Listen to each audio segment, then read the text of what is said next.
मेवात और तबलीग के एक महान व्यक्ति मियाजी मूसा साहब के पोते हजरत मौलाना मोहम्मद कासिम साहब ने मेवात के लोगों को शिक्षित और सुधारने का लक्ष्य रखा था। मौलाना कासिम साहब जब दारुल उलूम देवबंद में मिशकत शरीफ के छात्र थे, तब ईद उल अजहा के मौके पर उनके दादा मियाजी मूसा उन्हें 10 दिन के लिए भरतपुर मेवात स्थित एक गांव में घुमाने ले गए थे। इस सफर में उनके साथ आपके कुछ दोस्त भी थे। 8 दिन तक गश्त किया गया। वे लोगों को केवल सहोली गांव आने के लिए कहते थे क्योंकि वहां इज्तिमा होना था, लेकिन तबलीग को लेकर 1 हफ्ते की पूरी जद्दोजहद के बाद इस इज्तिमा में सिर्फ 2 या 3 शख्स आए थे, जो दीन के प्रति इस इलाके के लोगों की दयनीय लापरवाही को दर्शाता है। और शायद हजरत मियाजी मूसा के मन में था कि अपने पोते को इस स्थिति से अवगत कराएं, और वह इसमें सफल भी रहे, क्योंकि मौलाना कासिम साहब ने खुद कहा था कि मैंने ठान लिया था कि अगर मुझे काम करना है तो मैं मेवात में काम करूंगा।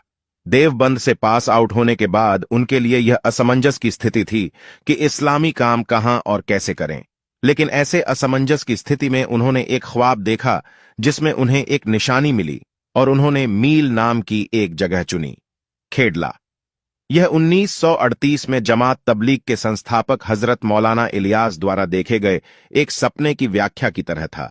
जब तबलीग शुरू हुआ तब उन्होंने मेव लोगों को तबलीग काम के लिए चुना था और 18 दोस्तों के साथ मेवात का दौरा किया था।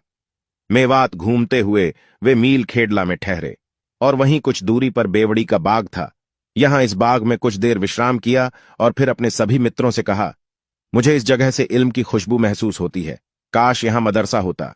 मरकज निजामुद्दीन वापस आकर आपने 12 लोगों की जमात उस स्थान पर इस्लामी कार्यों के लिए भेजी, लेकिन उस मोहल्ले के लोगों के नकारात्मक रवैये के कारण उनमें से कोई भी अधिक समय तक नहीं रह सका और सभी वापस लौट गए। तो यह कहा जा सकता है कि यह हजरत मौलाना कासिम साहब के लिए नियत था, जो प्रतिभा, धैर्य और संघर्ष के व्यक्ति थे। उन्होंने इस्लामी कार्यों को करने के लिए खेडला की ओर रुख किया। वहां एक जर्जर चबूतरा, चीनी मील और आटा, धान और तेल आदि की कुछ मशीनों के अलावा कोई विकास नहीं हुआ था। फिर भी यहां काम करने की बड़ी इच्छा रखने वाले मौलाना ने एक मदरसे की स्थापना की। वातावरण अनुकूल नहीं था, क्योंकि तबलीग से कुछ ही लोग जुड़े थे, इसलिए उन लोगों के नैतिक समर्थन से ही वे आगे बढ़े।